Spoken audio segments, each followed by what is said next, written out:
Down. Good afternoon, everybody. For the record, today is August 10th. And the time is 1:00 p.m.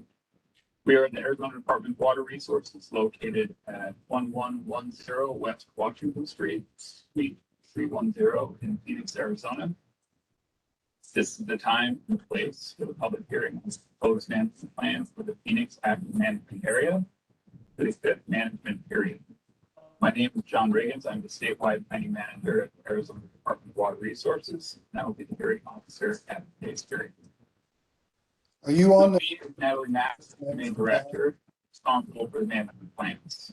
Natalie has been involved in the development of the proposed management plan and will give a brief description of the proposed management plan, including a summary of comments provided by the Phoenix Active Management Area Groundwater Users Advisory Council on the draft management plan, data in support of the proposed management plan, and a summary of changes from the fourth management plan.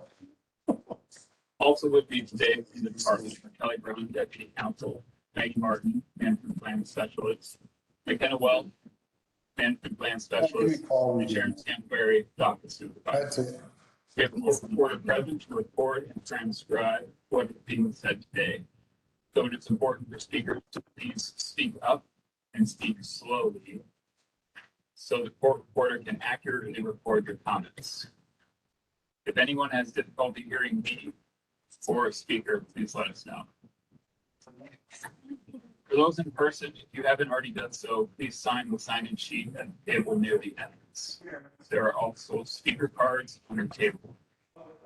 If you'd like to speak today, please fill out a speaker card if you have not already done so and submit your card to Sharon or Maggie. For those on the webinar, we have provided a link to a virtual speaker card in the chat box and on the screen. The chat box can be opened by clicking the speech bubble icon at the bottom of your screen. If you'd like to speak via webinar today, please submit your virtual speaker card and staff will call on you when it's your turn to speak. Everyone was muted on entry to the webinar. Please unmute yourself when it is your turn to speak. For those participating via telephone and not on the webinar, and you would like to make a verbal comment, please spell your name, and we will call on you when it is your turn to speak. If you would not like to make a comment, please simply stay silent. We will call on telephone participants to speak after the webinar participants. Persons presenting comments at the hearing, whether in person or virtually, will be subject to a 3-minute time limit to ensure all who wish to speak receive an opportunity to do so. The purpose of this hearing is to provide members of the public an opportunity to make oral or written comments on the proposed management plan for the Phoenix Active Management Area for the fifth management period. The proposed plan is available on the department's website. We will not be responding to questions or comments at today's hearing. However, we will do so in writing as part of the formal management plan adoption process. If anyone has any questions or comments on issues or programs that are outside the scope of this hearing, you can contact me or one of our staff after the hearing today. The hearing will be conducted in a formal manner. As I mentioned previously, the full reporter is recording everything being said. A copy of the transcript of the hearing will be available for review at the department's office and will also be posted on the department's website when it is available. At the conclusion of the hearing, I'll be accepting any written comments or documentary evidence that anyone may wish to submit to the department regarding the proposed management plan. The department will also accept written comments until 5 p.m. today. Written comments submitted until 5 p.m. today should be submitted to the department's docket supervisor, Sharon Stanberry, by email.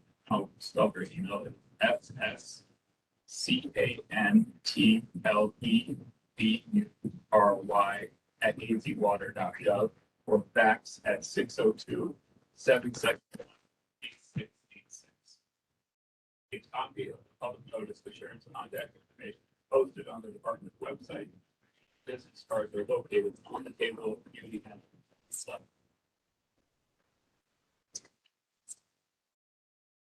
Within 30 days from today, the director will make files in the department a written summary and findings respecting comments and directors to receive at this hearing and prior to 5 p.m. today.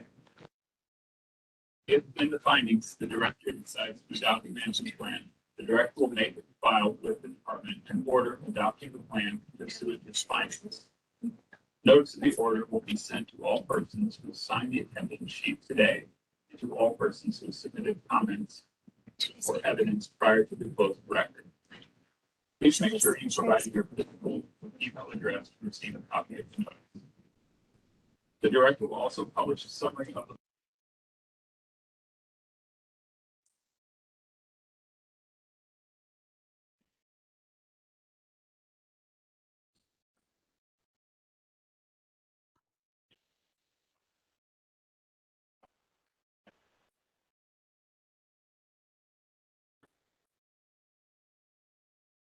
review.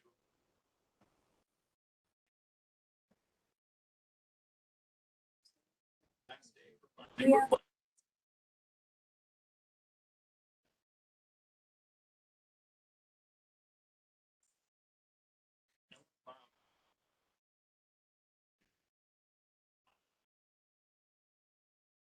A timely request for review is filed. So review this request to a decision.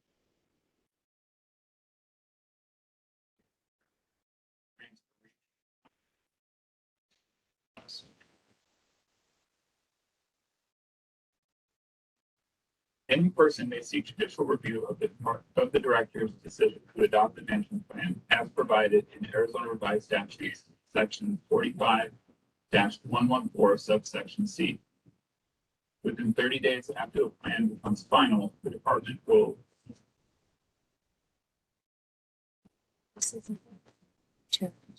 audio.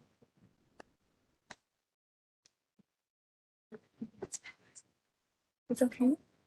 I don't know. What is that? Oh my gosh. Okay, I'll just tell him. Moment to pause here and confirm our audio.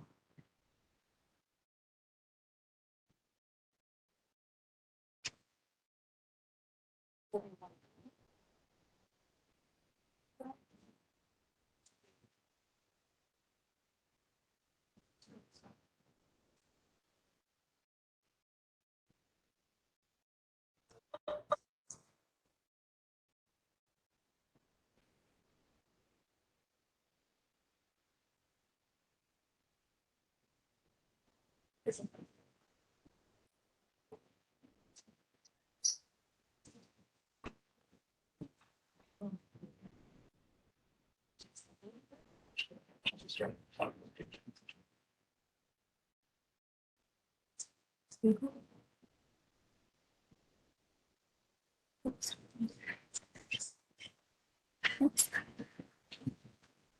Dude, I really have All right, we will pick back up. I'll start at the top of the page here.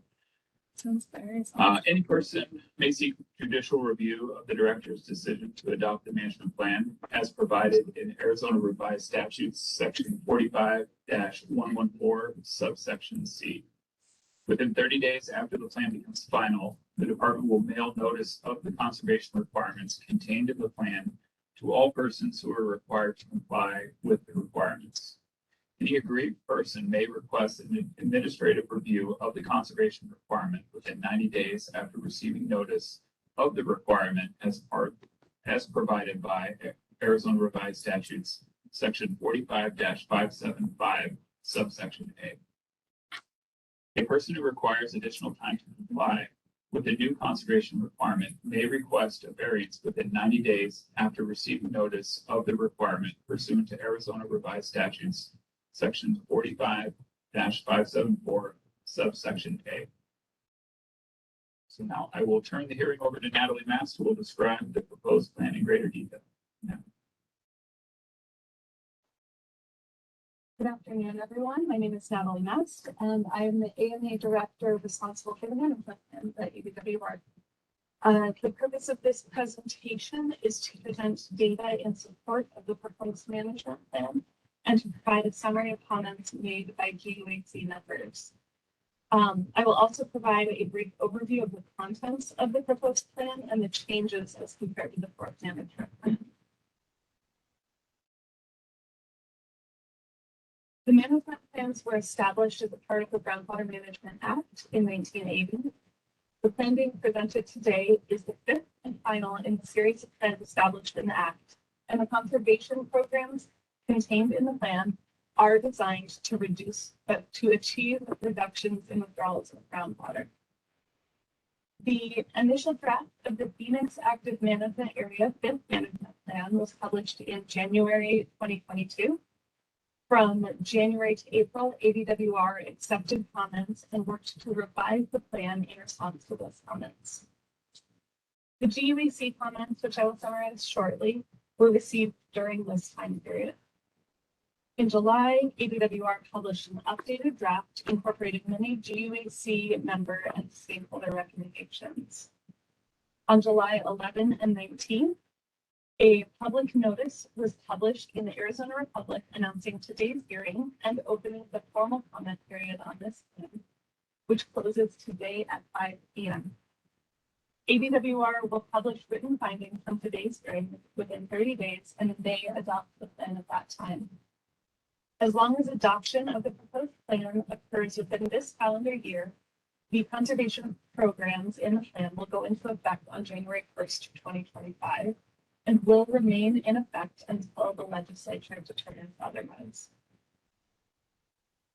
The recommendations received from GUAC members covered multiple topics, where comments pointed to errors or data inconsistencies. We worked to verify the information to make the information provided to make corrections. Additional style and data recommendations were incorporated in some cases.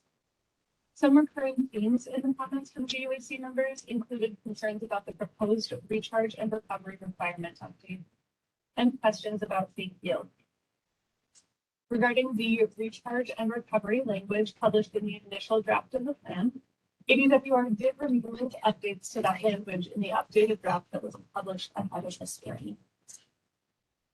GUAC members also made multiple positive comments about the amount of work that went into the plan, about improvements made to the clarity of the document, about improvements made to transparency and data sharing, and about the success of ADWR's collaboration with stakeholder groups to find compromise and move the plans forward.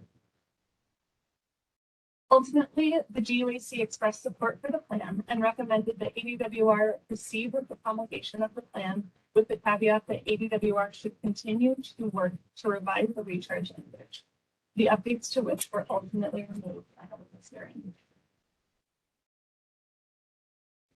The full text of any written comments received during both the informal and formal comment periods are posted on the management plans page on ADWR's website as they are received. I will now provide a brief overview of some of the data related to the AMA and a summary of the proposed plan. The Phoenix Active Management Area is one of the 4 original AMAs established as a part of the 1980 Groundwater Management Act. It includes the east of the Salt River Valley, west of the Salt River Valley, Fountain Hills, Fair Creek, Lake Pleasant, Rainbow Valley, and Hacienda subbasins. This graph shows how groundwater demands have changed over time in Arizona. The top dark blue line is a total statewide groundwater use. The middle green line is total active management area groundwater use.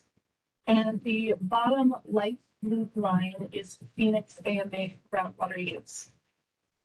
It's hard to see in this graph, but it'll become more apparent in a later slide. The Phoenix AMA has shown a similar trend to statewide and total AMA groundwater use. It held fairly steady through the 90s, decreased in the early 2000s, and has remained fairly flat since then.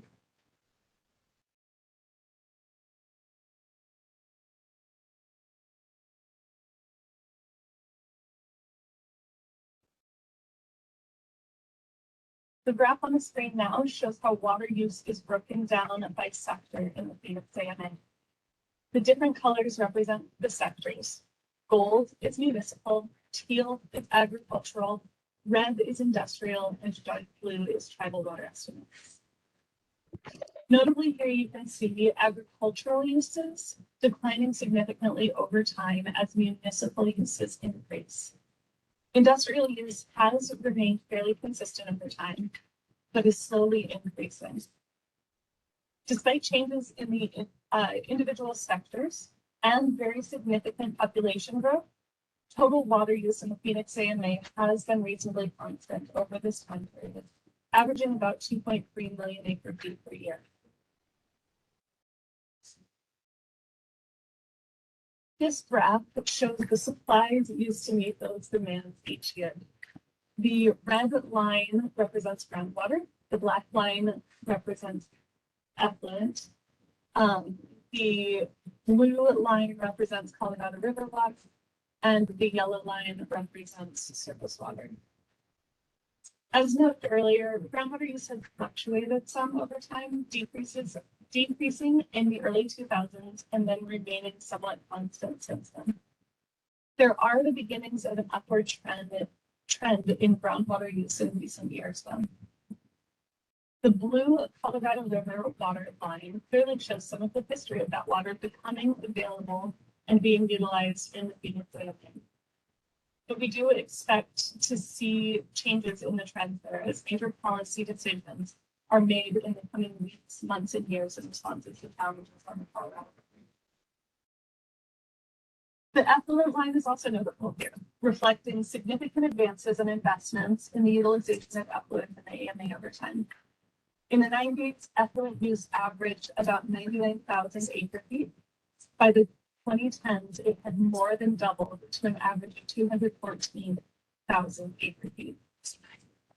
It has continued to increase in recent years, and there are expected changes to the ways effluent is used as direct potable reuse likely becomes more prevalent in coming years.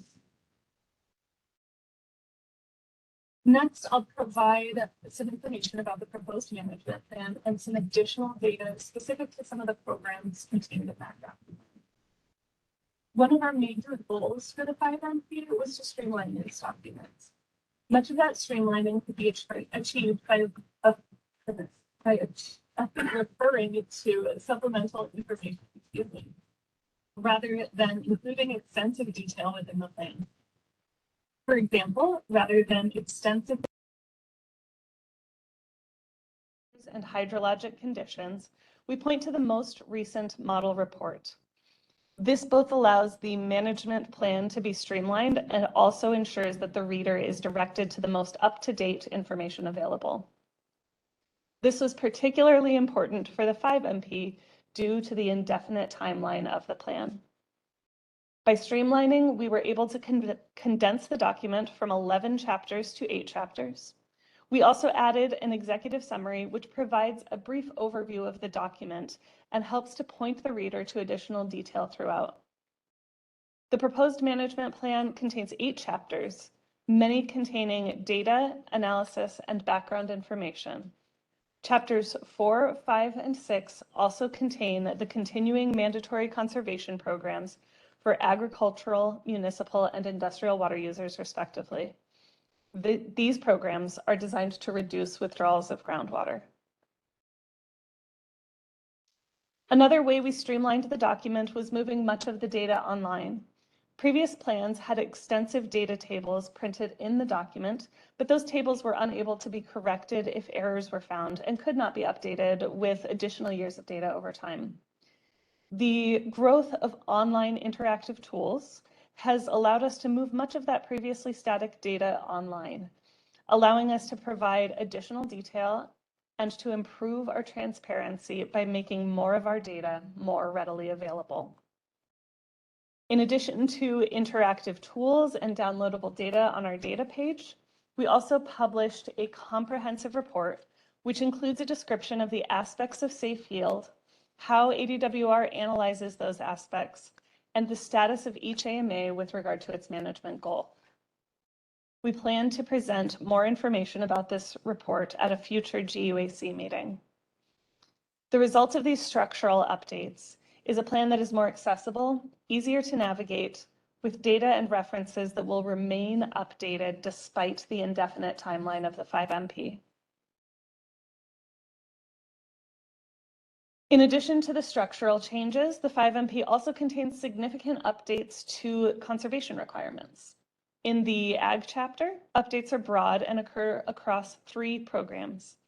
The default conservation program for agriculture is what we call the base program, an allotment-based program based on historic acreages and historically grown crops. For this program, statute allows for a 5% reduction of the top 25% of water duties within a series of limitations. For the BMP program, which is an optional alternative program, extensive updates were made to the list of BMPs, and minimum points requirements for several categories were updated. These updates were made in collaboration and with the recommendation of the BMP Advisory Committee, chaired by Scott Riggins. Finally, there is an additional optional alternative program for the 5th management plan, which allows someone farming multiple IGFRs to combine the allotments of those IGFRs with a 5% cut to the aquifer, enabling that person to submit a single annual report to use any of that combined allotment anywhere across the combined footprint of those IGFRs, and encouraging using the water on the most efficient lands while still contributing to reductions in withdrawals of groundwater. In the municipal chapter, we again have multiple programs. The major updates were to programs for large municipal providers or those supplying more than 250 acre-feet of water for non-irrigation use. The GPCD program is the default program for large providers who have a designation of assured water supply, and providers who are not designated may not participate in the GPCD program. The 5MP draft language contains an updated calculation for the GPCD requirement, which uses a rolling average of the provider's historic GPCD to calculate the provider's target. The calculation functions to apply downward pressure to the provider's GPCD, allowing for a number that is customized to that provider, can reasonably be achieved, and reflects reductions in withdrawals of groundwater through that downward pressure on GPCDs over time. The non-per capita program is a BMP style program for large municipal providers. Designated providers may opt into this program, and undesignated providers are required to be in this program. Significant updates were made to the BMP list for this program, and updates were made to the points targets and tiers for this program. In the industrial chapter, several subsectors have proposed updates. For power plants, a minor update allows for a modification to be made to cycles of concentration requirements if blowdown water will be beneficially reused. For golf courses, the method for calculating conservation allotments was redesigned to better reflect overseeding practices and more recent consumptive use analyses. For non-golf turf facilities, the allotment calculation was split in 2. A less generous calculation for facilities with greater than 30% water-intensive landscape, and a more generous calculation for facilities with less than or equal to 30% water-intensive landscape. This is designed to incentivize those more efficient types of landscapes and includes a provision to provide a consideration for parks and schools where additional turf may have functional purposes like sports fields. Finally, an alternative mining conservation program was added as a BMP style option for metal mining facilities. Finally, I would like to acknowledge the fact that these management plans are very much a team effort, with an enormous amount of work put in by management plan staff and AMA staff and by other staff from across the department and from the and with significant input from other state agencies, from GUAC members, and from the regulated community. We would not be here today without the collaborative effort of all of these people and many more, so thank you to all who contributed in any way. With that, I would like to thank you for your time and attention, and I will hand it back over to John, who will be calling up our speakers. All right, thank you, Natalie. So that brings us to the comment portion of the hearing. We will start. For those participating via telephone and not on the webinar who would like to make a verbal comment, please state and spell your name now, and we will call on you when it is your turn to speak. If you would not like to make a comment, please simply stay silent. We will call on telephone participants to speak after the webinar participants. So do we have anybody on the telephone who wishes to comment?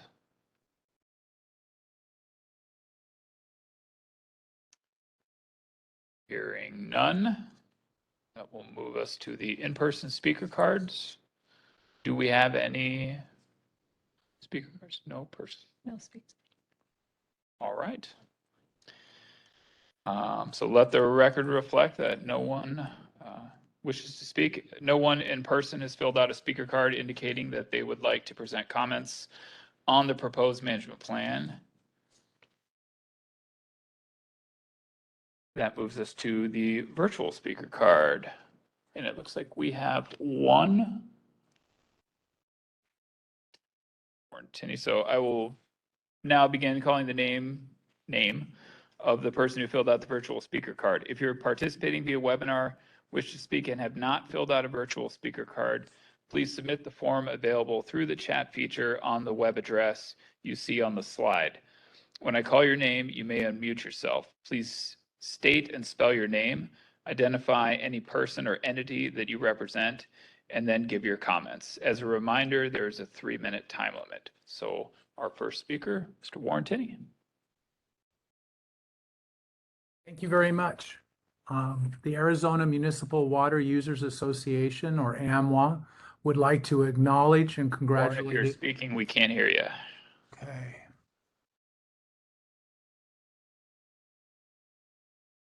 Can you hear me now?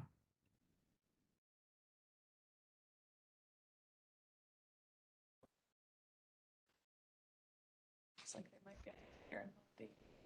I can hear I you. think they might be able to hear you on the webinar, but we can't hear you in the room. Give us 1 moment here. Okay. Got that, Warren.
try it. Warren, can you go ahead and Yes.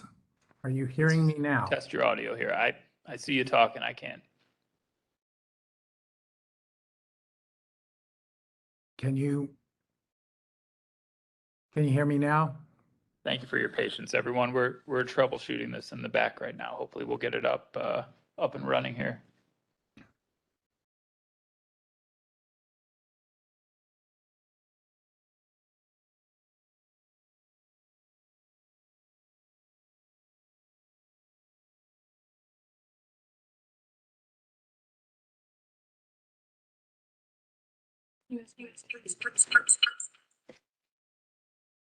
Yeah. All right, Warren, go ahead. Try now. Okay. Well, with that, with the suspense of waiting to see with what I'm going to say, I hope this might be profound for a few folks, but I don't think it will be. But I certainly do appreciate the opportunity to provide comments and feel that it is important at as the department completes all 5 of the management plans, including for the Phoenix AMA for this 5th period, that the Arizona Municipal Water Users Association, or AMWA, would like to acknowledge and congratulate ADWR, because we know that this has been a monumental effort, especially the department's engagement with stakeholders from all sectors. Conditions on the Colorado River are dominating the headlines and the focus of the water community, which is all the more reason why it is important to have the management plans adopted and in place. Safe yield remains the management goal of the Phoenix AMA, and without this goal and this plan, we would not have the security in our groundwater resources as we do today in this time of uncertainty and shortage. We would like to also point out that the municipal conservation programs have taken a significant step forward, which should lead to increased water conservation and efficiency. AMWA saw firsthand ADWR's efforts to improve the conservation programs as we participated in each and every 5th Management Plan municipal subgroup meeting over the last 2 years. The AMWA cities remain committed to reducing groundwater mining, and we will work with the department during the 5th management period and beyond to implement and build on this plan. AMWA will also be submitting written comments for the formal record, but we appreciate this opportunity to comment at the conclusion of this important process. Thank you.